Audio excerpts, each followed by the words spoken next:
I'm Jennifer Thomas. I know you've all heard TJ's story, so this is just kind of my side of the story. It's been a long, hard road. I'm probably gonna cry, and I'm sorry for that. But this is raw and this is real. I don't think we've ever talked about the situation. We've just lived it, and I feel like we've done the best we could do. I'm so proud of TJ and where he's come, how far he's come, what an amazing husband he is, what an amazing father he is. I truly couldn't have asked for a better person to walk this road with. So starting out with that,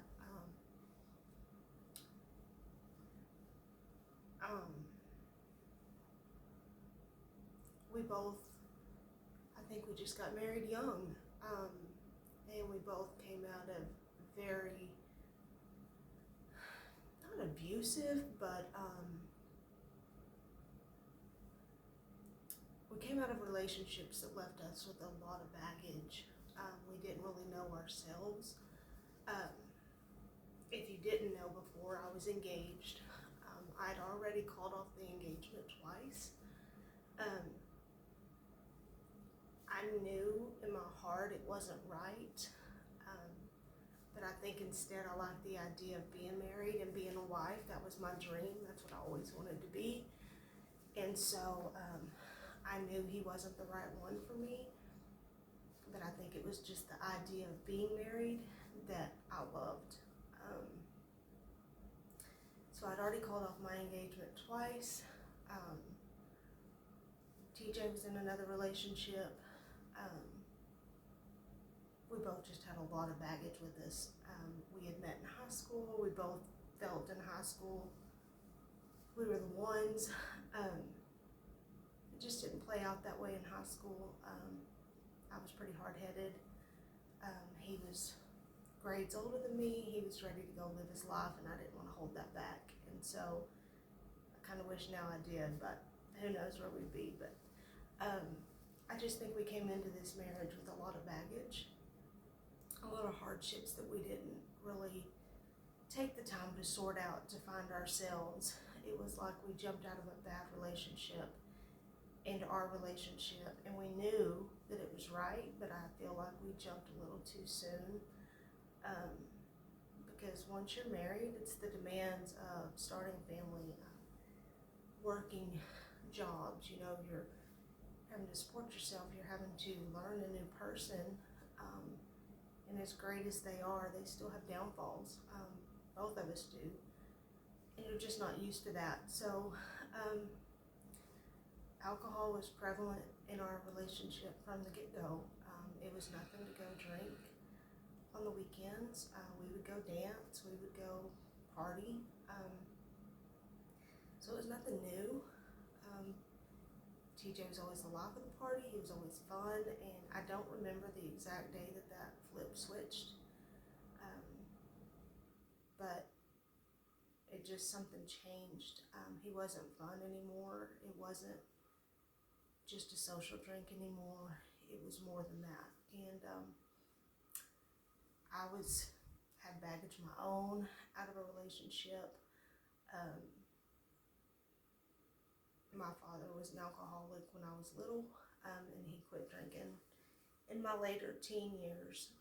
He had finally given it up, so I already had a little bit of resentment with alcohol anyways, and seeing what it does to people. I wasn't a huge drinker. I would drink every once in a while, but I just became very violent. I became very mean. Those of you that know me from my past know that I got aggressive and I just got mean, and there was no stopping me.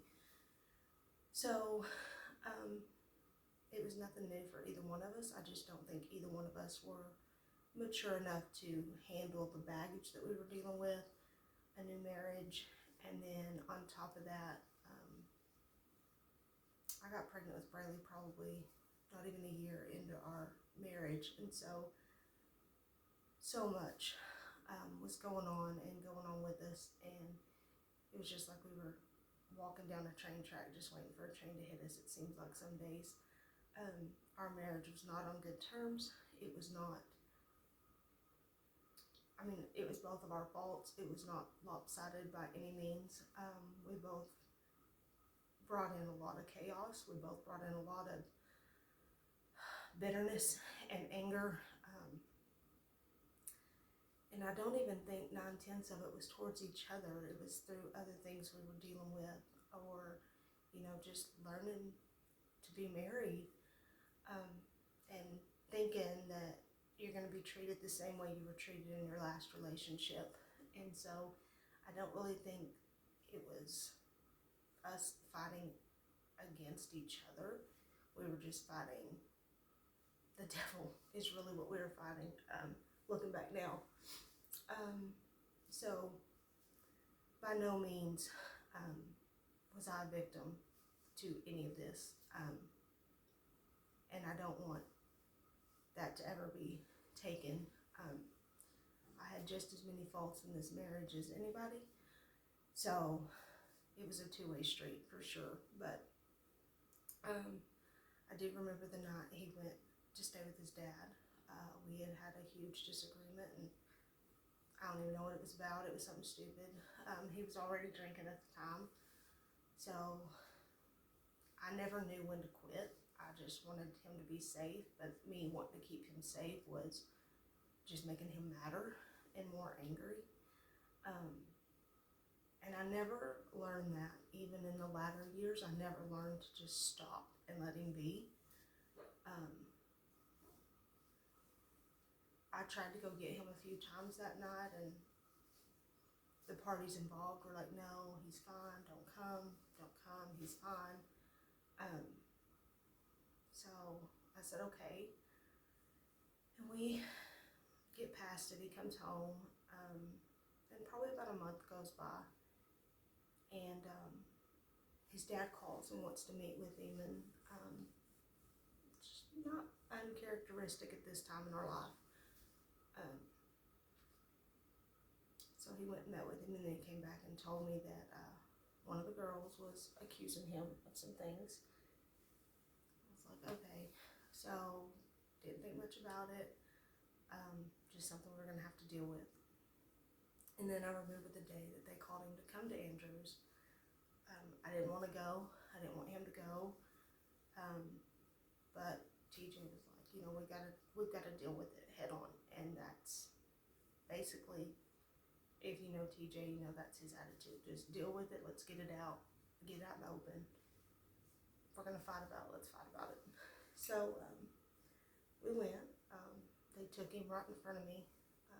There was no questions asked. It was just solid assumption. She didn't even give him a chance to speak. They took him, and then I feel like my whole world crumbled that day.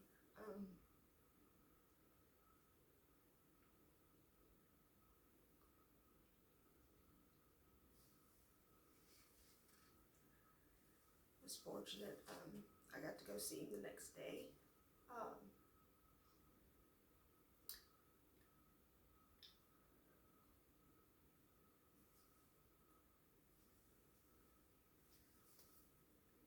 He had to tell me through a plated glass that he had cheated on me.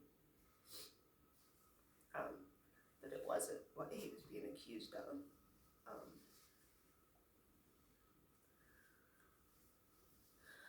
That we had to fight it. And so I worked for a month with a lawyer, with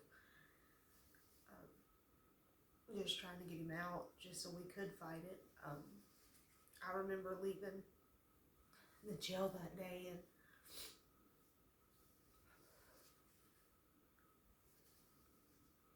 just remember throwing up outside because I didn't know what to do. I had a baby. I had a job. He had a job. Where does this lead? Where do we go from here? It was dead detrimental to me. So I fought for 30 days just to even get him out of there, just so we could start the fighting process. And it was a long fight, and I thought that once I got him out of there and we got everything situated, I'd even gone and talked to the girls, and they said that didn't happen, that's not what it was, whatever. So I just thought, well, it'll be easy, they'll sign a paper that says, no, we were lying, whatever. And little did I know that that would not be. That was probably the easiest part of it all. Actually, when it comes down to it, I don't think people realize what people go through in these situations. And you fight because you didn't do what you're being accused of, and then so ultimately, it's years, in a court case. I think it took about a year, maybe two, start to finish, and you're just, you're okay, and then all of a sudden you have to show up for court, and looking back, I see so much favor in the courtroom. We had friends that, never left our side. Our family was amazing. I don't think people realize the after effects. Probation is so hard. I don't know what it's like for a regular probation, like if you get a DWI or if you shoplift. I don't know what probation is like for that. But probation for this was a nightmare. People don't talk about how they have to go to a class twice a week and how they have to take countless lie detector tests that you have to pay for. They don't talk about how they make you feel. They don't talk about how horrible people can be. You're just expected to keep going and keep pushing, or you just go to prison. That's your only option. And so we fought for 5 years on probation, and I would watch him go to class every day, or I think it was twice a week at first. He would have to go twice a week to this class, and it was basically a therapy session, telling him what a piece of crap he was, and have to write these papers, and just to leave town to go see family, we would have to have this paper in order, and all these scenarios. If this happens, this is what I'll do, and they just deflate the person, and so I think that was the hardest part of all of it, was just watching him get so lifted up through the week and try to live a normal life, try to raise a family, try to hold down a job. And he'd go to class and just come out defeated, because they just make you feel like you're scum of the earth. And then society catches wind of it, and you're trying so hard to protect your kids and to protect your family, and people are cruel and they're horrible, and that's all they see. And so you're fighting and clawing your way every day just to protect what's yours and the ones that you love. And people don't talk about that enough. And it's the same for any addict. You don't ever want anybody to think less of you, but the truth of the matter is society does, and they're cruel. And so you're working so hard as a spouse to encourage and uplift and to bring them back, because you see the potential in them. You see what God has for them. You see that they are an amazing person, but you can't get what they're being pounded out of their head. And then when you're doing good and you're doing well, you're making progress and things are going good, something else comes and attacks you. And your kid's t-ball coach throws a fit, or he can't be on the little league field anymore, or the first 5 years on probation, he couldn't go to the movies, he couldn't go to the mall. We couldn't do anything with our kids other than if he stayed home. And so that was a lot harder to me than the initial shock of what just happened, and not being able to get him out of jail. And I'm sure he'll talk more about that later too, but just know that people are struggling so much. Things that they can't talk about or they're not talking about. And so just if I can encourage anything out of anybody, is just to be kind. You just never know what people are truly facing.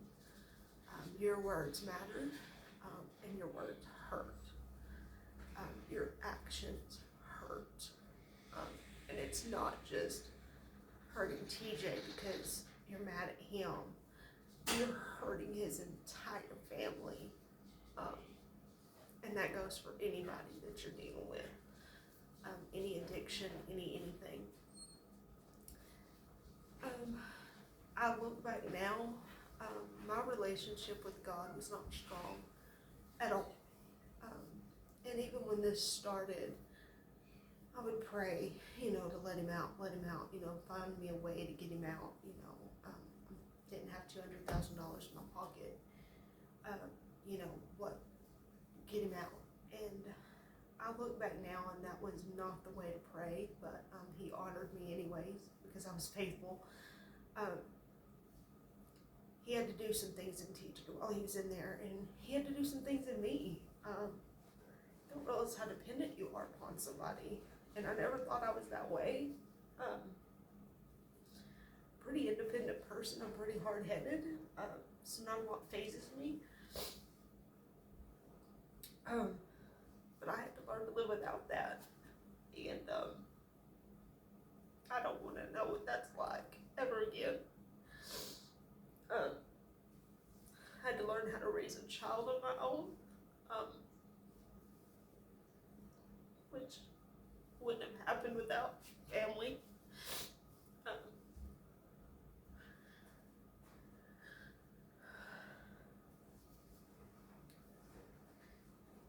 I look back now and I see so much favor,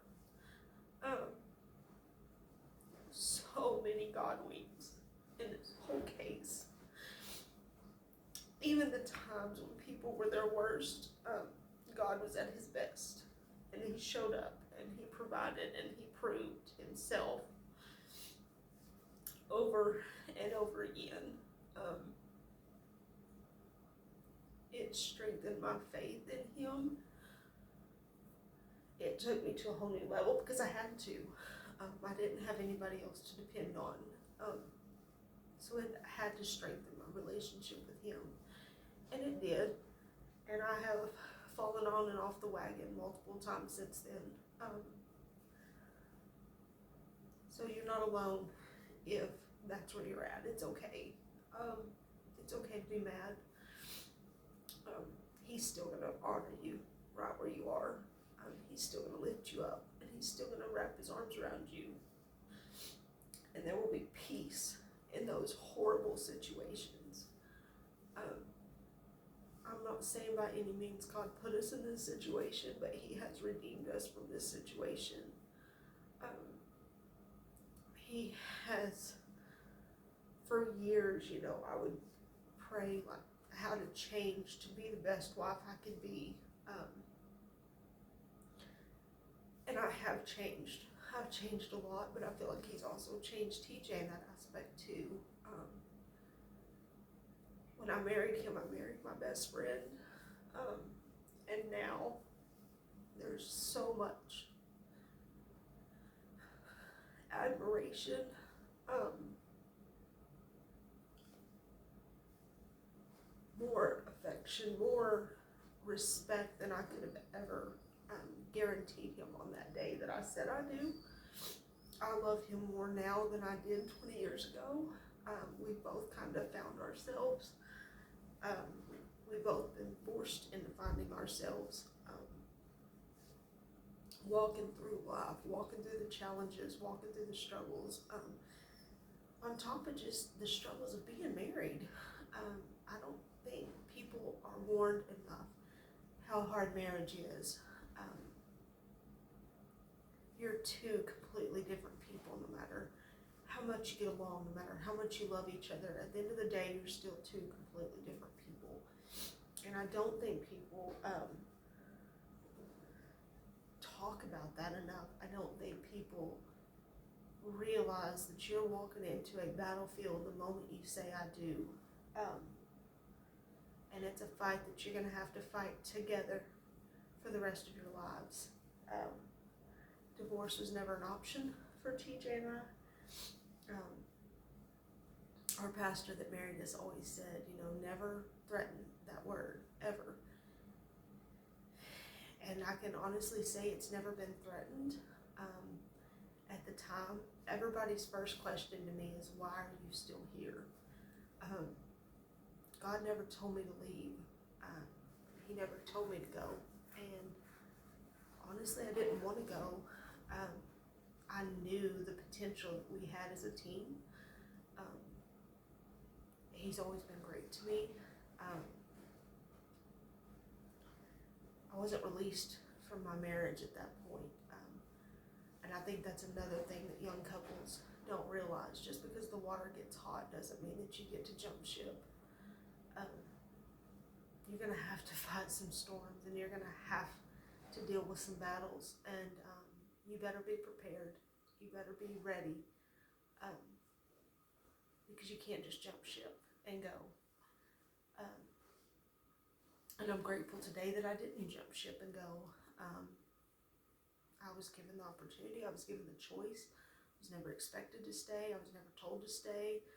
My choice was I wasn't ready to give up on my marriage yet. And that's something that you'll have to decide for yourself when those waters get heated. Because I by no means expect anybody to stay in an abusive relationship. And later down the road, once when we started struggling with alcohol again, I did finally feel relieved that I could go. It was a way I couldn't live anymore. It was a way I couldn't raise my kids anymore. I wasn't the best for TJ at the time. I wasn't the best for myself. I was definitely not the best for a mother at the time. And so I did not threaten, but I set my boundaries, that I will not live this way anymore. If you're going to continue to kill yourself, then you're going to do it alone. I'm not going to watch it. Our kids were old enough at that point that they knew what was going on. And they would have had that choice, and I would have never taken them away from him. He's never done anything to them. But you have to set your boundaries, and you have to make them firm, I'm not going to live like this anymore. My kids aren't going to go through this anymore. I'm not going to go through this anymore.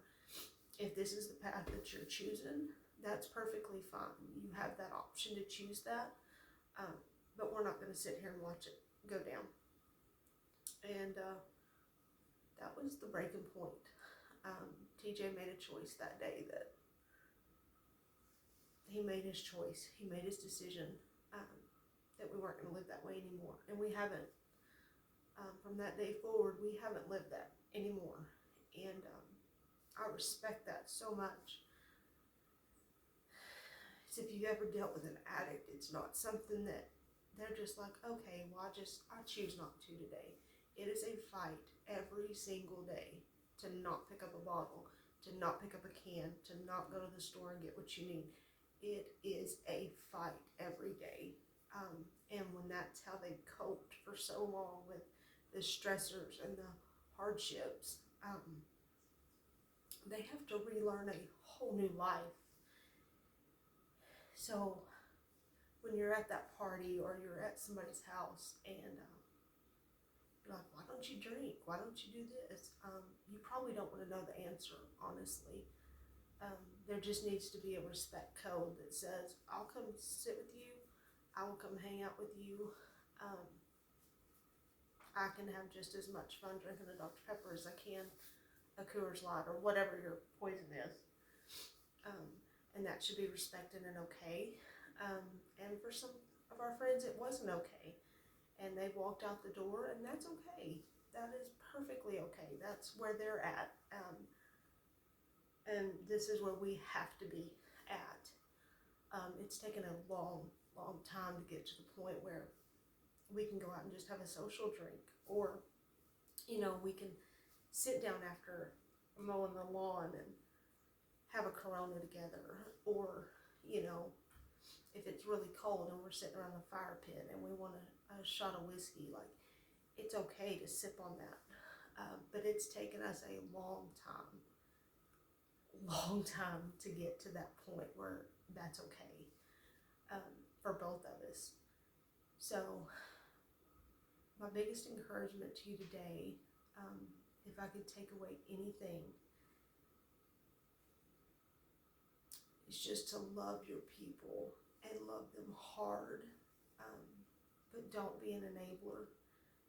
But don't go into their lives if you can't truly support them and respect them right where they are. Don't walk in. Don't go into their lives if you can't truly love them right where they're at, because a lot of people are broken. All of us are broken. Let's be real. All of us are broken. And Jesus is working to put us all back together. And he has. He's restored my marriage. He's restored my family. He's restored my faith. And it's taken all this time. And when we were walking through the battles, I couldn't see.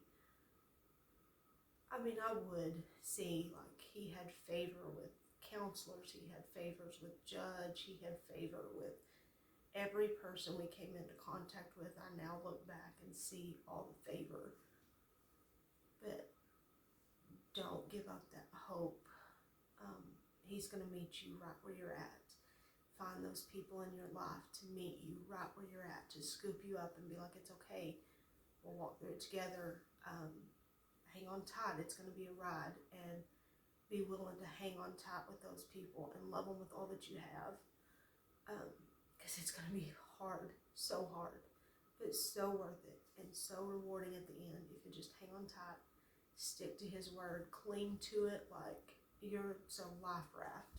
Cling to his word, cling to his promises. Just start walking in your authority that you were given as a believer. There's so many promises in that Bible, and they are just for you, and they are just for me.